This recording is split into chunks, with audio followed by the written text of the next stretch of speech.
আসসালামু আলাইকুম বন্ধুরা, তোমরা কেমন আছো? আশা করি আলহামদুলিল্লাহ ভালোই আছো। তো তোমাদের জন্য আজকে নতুন একটা নিয়ম নিয়ে এসেছি, যেটার মাধ্যমে তোমরা খুবই সহজে যে ভিডিওর মাধ্যমে সম্পূর্ণ ভাগ অঙ্ক শিখে যাবে। ভাগ অঙ্ক একেবারে ফানের মতো হয়ে যাবে। তোমরা যদি এখানে এই ভাগ অঙ্ক দিয়ে শুরু করো এবং দশমিক ভাগ পর্যন্ত দেখিয়ে দেবো, যেটা সম্পূর্ণভাবে সহজ। তো এখানে আমি যদি 828কে 6 দ্বারা ভাগ করি, তাহলে এটা কিভাবে ভাগ করব? এখানে অবশ্যই আমাদের নামটা জানতে হবে। তো আমি নামটা বললাম 6 একে 6। তো এখানে 6 একে 6 থেকে আমি 8 বিয়োগ দেব। তো 8কে বিয়োগ দেওয়ার পর আমার 2 আসছে, তারপরে পাশের 2 বসিয়ে দেব। পাশের 2 বসিয়ে দিব। এভাবে কিন্তু ভাগ অঙ্ক হবে, ঠিক আছে? তো এখন আমাদের এখানে কি হচ্ছে, 22কে ভাগ দিতে হবে। তো 6 দ্বারা 22কে ভাগ দিলে আমরা করতে পারছি 3 6 18। 18 দিয়ে আমরা কি 22কে ভাগ দিলাম। 18কে 22 দিয়ে ভাগ দেওয়ার পর এখানে আমার বিয়োগ করতে হবে। এখন বিয়োগের কাজ। তো বিয়োগ করার জন্য আমরা এখন কত পাচ্ছি? 4 পাচ্ছি। আচ্ছা, 4 যাওয়ার পর পাশাপাশি আমরা কত বসিয়ে দেবো? 8। পাশের 8টা বসিয়ে দেওয়ার পর এখন আমাদের কত আসছে? ঠিক আছে? এখন আমাদের কত আসতেছে? এখন আমাদের আবার নামতা পড়তে হবে। তো এখন যদি আমরা নামতা পড়ি 6 8 48, ঠিক আছে? তো আমরা যদি 6 এর নামতা 8 বার পড়ি, তাহলে কিন্তু আবার 48 আসছে। মানে ভাগ কিন্তু কমপ্লিট হয়ে যাচ্ছে, ঠিক আছে? তো ভাগ কমপ্লিট হলেই কিন্তু তোমার অঙ্ক শেষ। তো এখন আমি যদি এইভাবেই অঙ্ক করি, তাহলে কিন্তু ভাগ অঙ্কটি সহজ হবে। তো এখন যদি বন্ধুরা আমি আরেকটা অঙ্ক নিয়েছি, যেটার মধ্যে 384 6 দ্বারা ভাগ। 384কে 6 দ্বারা ভাগ। এখানে প্রথম সংখ্যাটা তো বড়, হ্যাঁ, নাকি ছোট?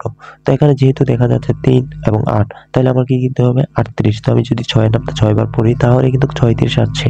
মানে আমি 2 সংখ্যা নিয়ে ভাগ করা শুরু করলাম। তো এখন আমি যদি 2 বিয়োগ করি, তো 2 বিয়োগ করার পর পাশে 4 বসিয়ে দেব। তারপরে আমাকে করতে হবে 4 6 24। 24 এর নামটা পড়ার পর এখানে কি হচ্ছে, আমার এই ভাগ অঙ্কটি কমপ্লিট হয়ে গেছে, ঠিক আছে? তো এখন আমি আরো নিব। তো এখানে 3648, 48 এর এই নামটা এখানে পড়া হবে। তো আমরা যেহেতু 6 নামটা পড়বো, তো 6 একে 6 6 দ্বিগুণে 12, তো 6 6 36 আমরা পড়লাম, ঠিক আছে? 35 পড়ার পর এখানে কত আসছে? তো আমরা 36 তো এখানে আর বসাতে পারতেছি না। তো এখানে আমাদের কি আসছে? শূন্য আসছে। তো আমরা কি করবো? পাশে 4 বসিয়ে দেবো। তারপর এখানে আরেকটা সংখ্যা নিতে হবে। তো আরেকটি সংখ্যা নেওয়ার জন্য আমাকে 8 নামাতে হবে এবং পাশে একটি শূন্য বসাতে হবে। মানে ভাগের সাথে এখানে শূন্য বসাতে হবে। যেহেতু আমরা পরপর 2টি সংখ্যা নামিয়ে ফেলেছি, পরপর 2টি সংখ্যা নামালেই আমাদের কি করতে হবে? একটি শূন্য দিতে হবে। তো আমি একটা শূন্য দিয়ে দিলাম, ঠিক আছে? তারপরে আমরা এখানে 48কে এখন ভাগ দেবো 6 নামটা পড়ে। তো এখানে যদি আমি আবারও করি 8 8 6 8 48, ঠিক আছে? তো 6 8 48 বলে কি হচ্ছে, আমার এবার 48 ভাগ যাচ্ছে না। তো এখন আমি যদি 63কে 6 দ্বারা ভাগ করতে যাই, তাহলে আমার পড়তে হবে 6 6 36। মানে এটা আমার কি কমপ্লিট। এখন পাশের 3টা বসিয়ে দেব। 3টা বসিয়ে দেওয়ার জন্য এখন কিভাবে কি করব? এখন আমাদের ভাগ কিভাবে যাবে? এটাই তো প্রশ্ন, তাই না? এটা তো কমপ্লিকেটেড লাগতেছে। তো এখানে আমাদের আবারও শূন্য বসাতে হবে, ঠিক আছে? আমাদের শূন্য বসিয়ে তারপরে এখানে করতে হবে দশমিক। একটা দশমিক বসিয়ে দিবে এবং তারপর এখানে শূন্য বসিয়ে দিব। কারণ আমাদের নিচে শূন্য বসানো মানে একটা দশমিক পড়ে যাওয়া। তারপরে আমি আবার কি বললো, 6 5 6 30 30 বসিয়ে দিলাম। দিয়ে দেওয়ার পর ভাগ শেষ। এখন 255কে যদি আমরা কি করি, 6 দ্বারা ভাগ করি। 6 দ্বারা ভাগ করলে কত আসছে? 255কে 4 6 24। তো 24-এ আমরা আবার বসিয়ে দিলাম। 24কে বিয়োগ দেওয়ার পরে 1 থাকে। তারপরে এখানে 5 এর 5 বসিয়ে দিলাম। 5 এর 5 বসিয়ে দেওয়ার পর এখন আমরা যদি 3 পাতা 15 করি বা 6 দ্বিগুণে 12 করি, তাহলে কত আসছে? 12 আসতেছে। তো 12 থেকে আমরা যদি 15 থেকে 12 বিয়োগ দিই, তাহলে 3 আসতেছে। দশমিক দিয়ে আমরা শূন্য বসালাম। তারপরে কি হচ্ছে, আমরা যদি আবারও পড়ি ওই একই নামটা 5 6 30, ঠিক আছে? আমরা আবারও ওই একই নামটা পড়বো। 5 6 30 পড়লে আমাদের কি হচ্ছে? 30 হয়ে যাচ্ছে। মানে আমাদের ভাগটা কমপ্লিট। এখন আমি আরেকটা অঙ্ক নেব। 362কে আমরা যদি 8 দ্বারা বিয়োগ দেই, 362কে 8 দ্বারা বিয়োগ দিলে আমাদের কত আসছে? আমরা 8 এর নামটা করতে হবে। তো আমরা যদি 4 8 কত পড়তেছি? 4 8 32। 4 8 32 পড়ার পর আমাদের কত আসছে? 4 হচ্ছে। তো 4 আসার পর আমরা কি করবো? পাশে 2টা বসিয়ে দেব। তারপরে কত আসছে? 5। তারপরে আমাদের কি করতে হবে? 4 বসাতে হবে। মানে 4 4 44 এখানে বসিয়ে দেব। 4 8 5 8 40 40 বসিয়ে দেওয়ার পর আমরা বিয়োগ করলাম। বিয়োগ করার পর 2 বসালাম। 2 বসিয়ে দেওয়ার পর এখানে আমাদের শূন্য বসাতে হবে। তো আমরা দশমিক দিয়ে দিলাম, ঠিক আছে। তো এখন আমাদের আবার নামতা করতে হবে। এখন যদি আমরা বলি যে 8 দ্বিগুণে 16 করলে আমরা কি করতে 20 এর ছোট পাচ্ছি, ঠিক আছে। তো এখন আমরা কি করব, বিয়োগ করে দিয়ে 4 পাচ্ছি। তারপরে আমি আবার কন্টিনিউ করতে পারি, শূন্য বসাতে পারি, ঠিক আছে। একটা শূন্য বসিয়ে ওই দশমিকের জন্য একটা শূন্য, ঠিক আছে। আবার যদি আমরা নেই, ঠিক আছে, আমরা আবার এখন 8 নামতা যদি বলি তাহলে কিন্তু আমাদের নামতাটা এমন ভাবে কন্টিনিউ হবে। যেমন 540 আমি পেয়ে গেছি। এখন কি হচ্ছে, আমার ভাগ শেষ হয়ে গেছে। এইভাবেই কন্টিনিউ করবা, দশমিক দিয়ে তোমাদের শূন্য নামাতে হবে, ঠিক আছে। তারপরে আমরা যদি নেই 281 কে 14 দিয়ে ভাগ, 281 কে 14 দিয়ে ভাগ, তো 281 কে 14 দিয়ে ভাগ দেওয়ার জন্য আমাদের দিতে হবে 14 থেকে 28 পড়ার পর আমাদের এখানে আর বিয়োগ যাচ্ছে না, তো পরপর শূন্য বসাতে হবে। তো শূন্য বসানোর জন্য আমরা এখানে শূন্য দিয়ে দিব, ঠিক আছে। এখানে একটা দশমিক দিয়ে দিব, যেহেতু আমাদের এখানে কি করতে হবে, শূন্য বসাতে হবে। তো এখন আমাদের কি করতে হবে, নামতা করতে হবে। যেহেতু আমাদের 10 14 ছোট, তো এখন আমাদের কি করতে হবে, আরেকটি শূন্য নিতে হবে, তাই তো। আমাদের আরেকটি শূন্য নিয়ে আমাদের এই অঙ্কটা শুরু করতে হবে। তো এখানে আমি আরেকটা শূন্য বসানোর জন্য এখানে কি করবো, শূন্য বসিয়ে দিব, দশমিক দিয়ে শূন্য বসিয়ে দিলাম, ঠিক আছে।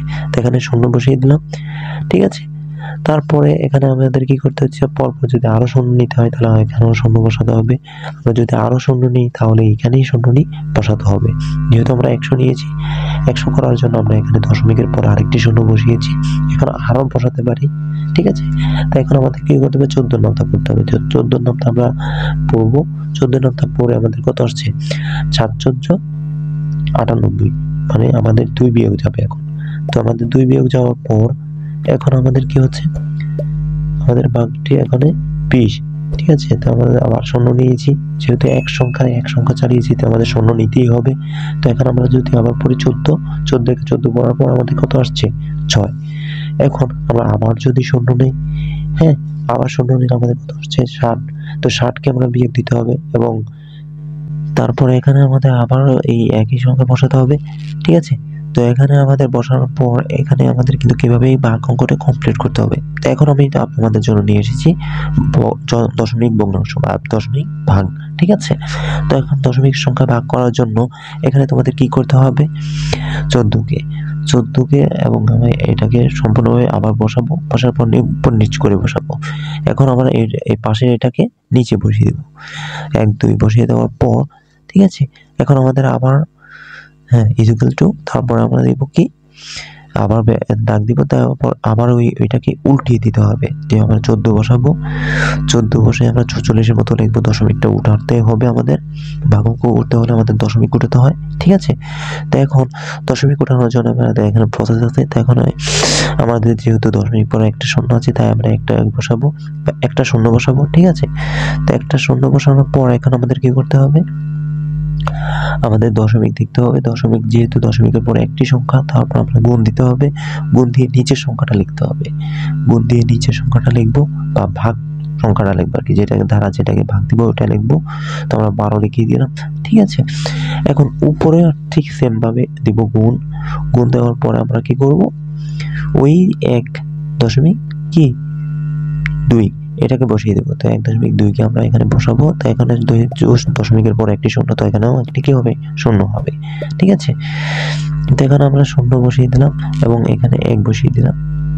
তো ওখানে আমি ঠিক করে বসালাম, ঠিক আছে। তো কাটাকাটি করা যায়, 5 6 30, 6 6 34, 6 2 12, এখানে 12 পড়া যায়, ঠিক আছে।